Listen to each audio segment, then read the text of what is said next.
Once again good morning students. Last lecture में हमने demand analysis chapter start किया था इकोनॉमिक्स का, और वहाँ पे हमने देखा था कि डिमांड का मीनिंग्स क्या होता है, डिमांड क्या है, डिमांड और डिज़ायर में क्या फ़र्क होता है। और मैंने आपको लास्ट टाइम बताया था कि महाराष्ट्र स्टेट बोर्ड के अंदर इकोनॉमिक्स के पेपर में डिमांड एंड डिज़ायर का डिस्टिंग्विश बिटवीन पूछने के चांसेस ज़्यादा होते हैं। तो मैंने आपको स्पेसिफिकली डिमांड एंड डिज़ायर में आपको डिस्टिंग्विश लास्ट लेक्चर में मैंने बताया था। अगर आप लोग ने फर्स्ट लेक्चर इसका नहीं देखा होगा तो वहाँ पे जाके आप देख सकते हो कि डिमांड और डिज़ायर में क्या डिफरेंसेस है।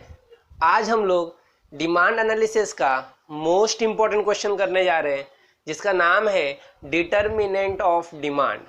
मैं आपको बता दूं कि डिटर्मिनेंट ऑफ डिमांड जो चैप्टर है वो एग्ज़ाम में 4 मार्क्स के लिए पूछने के चांसेस होते हैं। ये 4 मार्क्स के लिए एग्ज़ाम में आता है।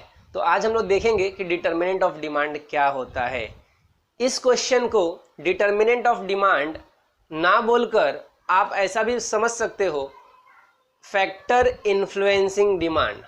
दैट मीन्स इसी क्वेश्चन को ऐसा पूछ सकता है, फैक्टर इन्फ्लुएंसिंग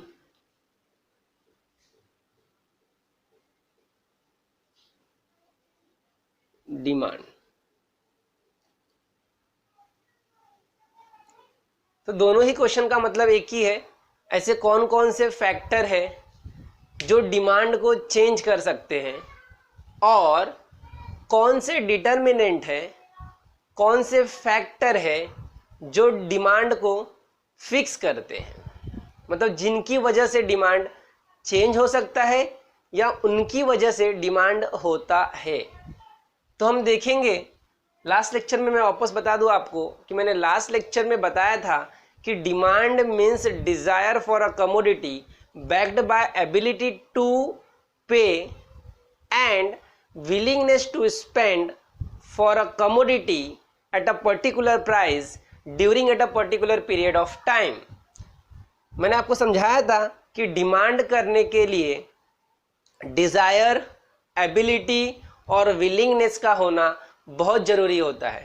अगर इन तीनों में से एक भी कंपोनेंट एब्सेंस होते हैं तो आप डिमांड नहीं कर सकते। तो आज हम लोग आते हैं फर्स्ट क्वेश्चन की तरफ। इसका देखते हैं फर्स्ट क्वेश्चन क्या है, डिटर्मिनेंट ऑफ डिमांड और factor influencing demand.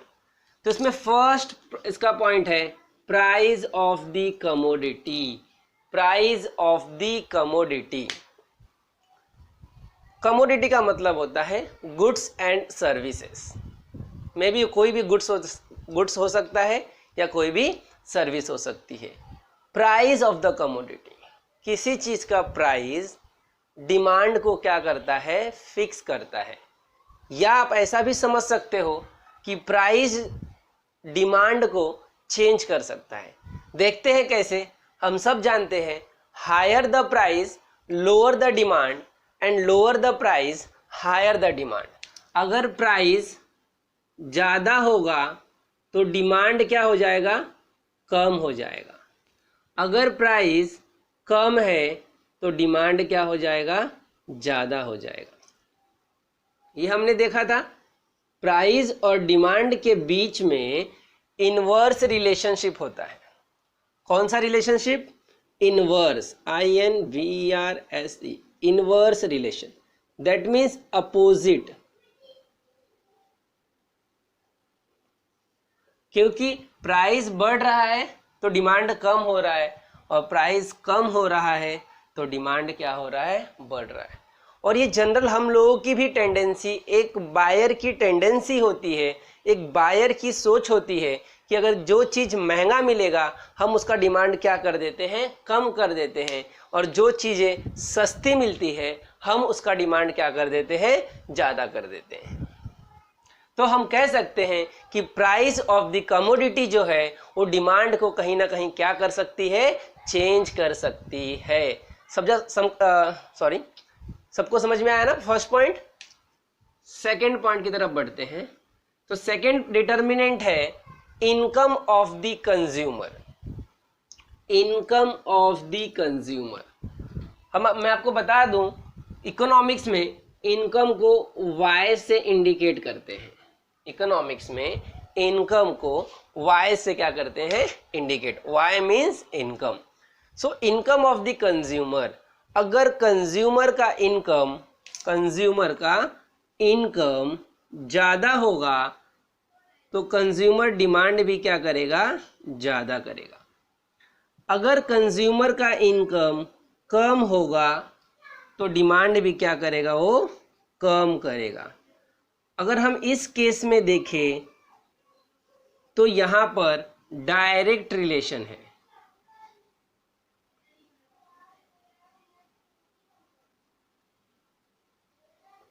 Between income and demand. तो हम लोग कह सकते हैं कि इनकम ऑफ द कंज्यूमर भी एक डिटर्मिनेंट है और एक फैक्टर है जो डिमांड को क्या कर सकता है, चेंज कर सकता है। क्योंकि अगर कंज्यूमर की इनकम ज़्यादा होगी तो डिमांड क्या होगा, ज़्यादा होगा। अगर कंज्यूमर की इनकम कम होगी तो डिमांड भी क्या करेगा, कम करेगा। तो इजीली हम लोग कह सकते हैं कि इनकम भी एक डिटर्मिनेंट है और एक फैक्टर है जो डिमांड को क्या कर सकता है, चेंज कर सकता है और इन्फ्लुएंस कर सकता है। थर्ड डिटर्मिनेंट है और फैक्टर है पॉपुलेशन। हम सब जानते हैं कि पॉपुलेशन भी एक क्या हो सकता है, डिटर्मिनेंट ऑफ डिमांड हो सकता है। क्यों? क्योंकि higher the population higher the demand and lower the population lower the demand. हमारे घर में मान लीजिए 4 लोग हैं तो हम लोग 1 kg ऑफ राइस क्या करते हैं, डिमांड करते हैं। अगर यही पॉपुलेशन जो फैमिली मेंबर 4 to 6 हो जाएंगे तो कहीं ना कहीं हमारा डिमांड क्या होगा, 1 kg से 1.5 kg हो जाएगा। That means number of family member increase हुए तो कहीं ना कहीं हमारा डिमांड भी क्या हो गया, 1 kg ऑफ राइस से 1.5 kg ऑफ राइस हो गया। दैट मीन्स हम कह सकते हैं कि पॉपुलेशन बढ़ेगा तो डिमांड भी कहीं ना कहीं क्या होगा, बढ़ेगा। अगर पॉपुलेशन कम होगा तो डिमांड भी क्या होगा, कम होगा। Once again population and demand के बीच में भी डायरेक्ट रिलेशनशिप है। Higher the population higher the demand and lower the population lower the demand. तो हम लोग कह सकते हैं कि पॉपुलेशन भी एक डिटर्मिनेंट है जो डिमांड को क्या करता है, फिक्स करता है। और आप ऐसे भी कह सकते हो कि पॉपुलेशन एक फैक्टर है जो डिमांड को चेंज कर सकता है। समझ में आया सबको? तो हम नेक्स्ट पॉइंट की तरफ बढ़ते हैं जिसका नाम है टेस्ट एंड प्रिफरेंसेस। कंज्यूमर का टेस्ट और कंज्यूमर की प्रिफरेंसेस, जिसमें हम लोग बोल सकते हैं कि लाइक्स और डिसलाइक्स, भी एक डिटर्मिनेंट है जो डिमांड को क्या कर सकता है, चेंज कर सकता है। कंज्यूमर का टेस्ट मान लीजिए चेंज हो गया तो कहीं ना कहीं वो डिमांड को क्या कर देगा, कम कर देगा और बढ़ा भी देगा। मे बी वो टेस्ट चेंज होने की वजह से डिमांड को इंक्रीज भी कर सकता है और डिमांड को डिक्रीज भी कर सकता है। दैट मीन्स टेस्ट और प्रेफरेंसेस, लाइक्स और उसके डिसलाइक्स कहीं ना कहीं डिमांड को क्या कर सकते हैं, चेंज कर सकते हैं। 5th पॉइंट है एडवर्टाइजमेंट। हम सब जानते हैं कि एडवर्टाइजमेंट एक तरह का क्या होता है, पेड फॉर्म होता है। पेड फॉर्म होता है। Advertisement is a paid form of non personal presentation. Advertisement क्या है, एक पेड फॉर्म होता है। हम एडवर्टाइजमेंट के कहाँ पे करते हैं, TV advertising, newspaper advertising, magazine advertising, radio advertising, ऐसे बहुत सारे मोड्स ऑफ क्या है, एडवर्टाइजिंग है। और एक अच्छा एडवर्टाइजिंग एक कंज्यूमर के माइंड पे पॉजिटिव रिएक्शन देता है और वो कहीं ना कहीं एडवर्टाइजमेंट कंज्यूमर को परसुएड करता है कि आप क्या करो, डिमांड करो। तो एडवर्टाइजमेंट भी एक डिटर्मिनेंट है जो आपको डिमांड करने के लिए क्या करता है, मजबूर करता है, और एक फैक्टर है जो डिमांड को कहीं ना कहीं क्या कर सकता है, इन्फ्लुएंस कर सकता है। दोस्तों, स्टूडेंट्स, मेरे प्यारे स्टूडेंट्स, मैं आपको एक एग्जांपल देता हूँ एडवर्टाइजमेंट के ऊपर। हम सब जानते हैं कि टीवी में एक ऐड आता है फेयर एंड लवली का, फेयर लवली लगाओ 7 दिनों में गोरापन पाओ। अब मैं भी उसी तरह गया, फेयर लवली खरीद के लाया, और पिछले 6 ईयर से क्या किया मैंने, फेयर लवली लगाया। लास्ट 6 ईयर्स तक मैंने फेयर लवली लगाया, फिर भी गोरा नहीं हुआ। दैट मीन्स व्हाट, कि उनका एक क्रिएटिविटी है जो एडवर्टाइजिंग का, वो हमें परसुएड किया कि आप क्या करो, डिमांड करो। तो एडवर्टाइजमेंट भी कहीं ना कहीं क्या कर सकता है, डिमांड को चेंज कर सकता है और इन्फ्लुएंस कर सकता है। नेक्स्ट पॉइंट है टैक्सेशन पॉलिसी। नेक्स्ट पॉइंट है हमारा टैक्सेशन पॉलिसी। हम सब जानते हैं tax is a what, tax क्या होता है, tax is a fine, no, tax is a liability, yes, liability. आपको मैं बता दूं कि टैक्स 2 तरह की होती है, एक होता है डायरेक्ट टैक्स, दूसरा होता है इनडायरेक्ट टैक्स।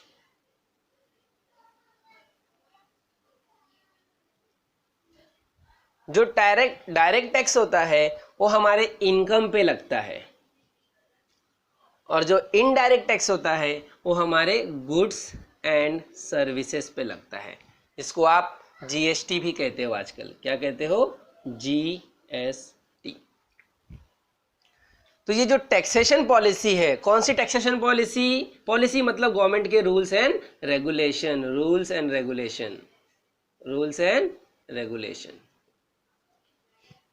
गवर्नमेंट की taxation policy, that means indirect tax policy अगर चेंज हो जाएगी तो कहीं ना कहीं हमारा डिमांड भी क्या होगा, चेंज हो जाएगा।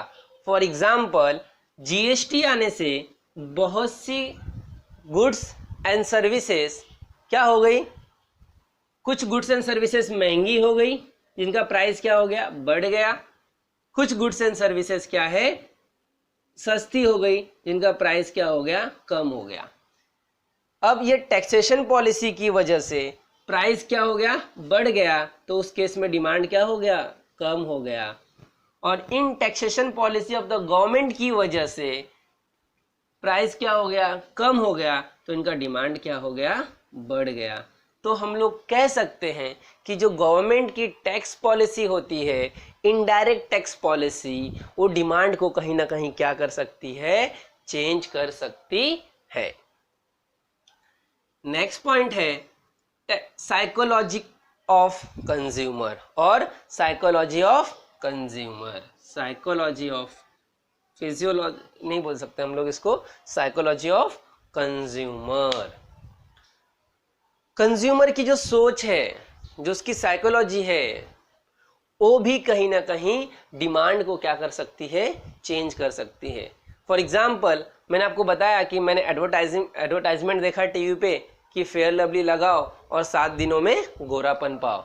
मैं फेयर लवली खरीद के लगाया, कभी गोरा ही नहीं हुआ। अब मेरे दिमाग में, मेरे माइंड में, मेरे साइकोलॉजी में जो हम सोचते हैं, उसमें ये बात फिक्स हो चुकी है कि मैं कितना भी फेयर लवली लगाऊं, गोरा होने वाला नहीं हूं। दैट मीन्स मेरी ये अगर इस केस में प्राइस फेयर एंड लवली का कम भी हो जाएगा ना, तो भी मैं डिमांड करने वाला नहीं हूं। इस केस में अगर फेयर एंड लवली का प्राइस कम हो जाएगा, फिर भी मैं डिमांड नहीं करूंगा। क्यों? क्योंकि मेरी साइकोलॉजी क्या हो चुकी है, चेंज हो चुकी है। तो कहीं ना कहीं साइकोलॉजी ऑफ द कंज्यूमर भी डिमांड को क्या कर सकता है, चेंज कर सकता है।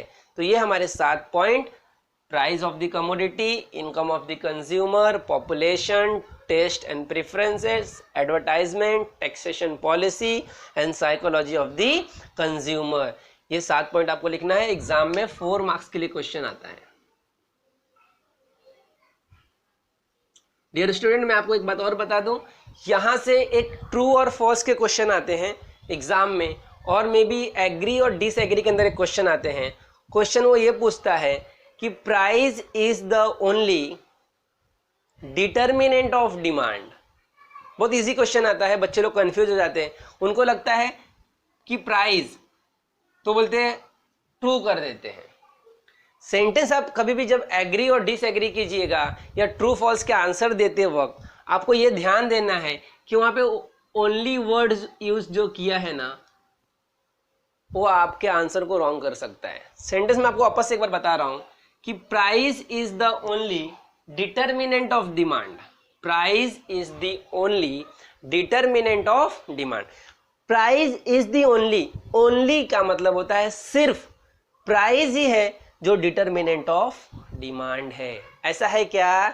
नहीं, क्योंकि प्राइस के अलावा इनकम है, पॉपुलेशन है, टेस्ट है, प्रेफरेंसेस है, एडवर्टाइजमेंट है, टैक्सेशन पॉलिसी है, साइकोलॉजी ऑफ द कंज्यूमर है, ये सारे भी तो कहीं ना कहीं क्या है? डिटर्मिनेंट है। किसके? डिमांड के। तो ये भी कहीं ना कहीं ये आंसर क्या हो जाएगा? डिसएग्री। हम क्या लिखेंगे? नो और यस। यस लिखोगे क्या आप? नहीं। कैसे यस होगा? यस नहीं हो सकता, तो हम क्या लिखेंगे? No, I do not agree with this statement. और प्राइस का लिखेंगे, प्राइस ऑफ द कमोडिटी का एक्सप्लेनेशन लिख देंगे और उसके बाद ये सारे पॉइंट्स को भी क्या कर देंगे? एक्सप्लेन कर देंगे। तो आपको कम से कम यहाँ पे 6 मार्क्स के लिए जो एग्री और डिसएग्री आता है उसमें से एटलीस्ट 4 to 5 मार्क्स, और इवन अपने आपका प्रेजेंटेशन अच्छा रहा तो 6 मार्क्स भी आपको मिल सकता है। तो कैसा लगा आपको ये एक्सप्लेनेशन डिटर्मिनेंट ऑफ डिमांड? हम डिमांड एनालिसिस का लेक्चर नंबर 3 में एक मोस्ट इंपॉर्टेंट क्वेश्चन करेंगे जिसका नाम होगा लॉ ऑफ डिमांड, और जो एग्जाम में महाराष्ट्र स्टेट बोर्ड के लिए जो 12th कॉमर्स का एग्जाम होगा या आर्ट्स का एग्जाम होगा, इकोनॉमिक्स के पेपर में 1000% उस क्वेश्चन के आने के चांसेस होते हैं। तो मैं डिमांड एनालिसिस का लेक्चर नंबर जब 3 बनाऊंगा तब वहाँ पे आपको बताऊंगा किस तरह लॉ लिखा जाता है और लॉ को किस तरह प्रेजेंट किया जाता है। तो हम उस लेक्चर में देखेंगे एक्सप्लेन दी, सेकंड क्वेश्चन देखेंगे, explain the law of demand and it's assumption and exceptions. Thank you.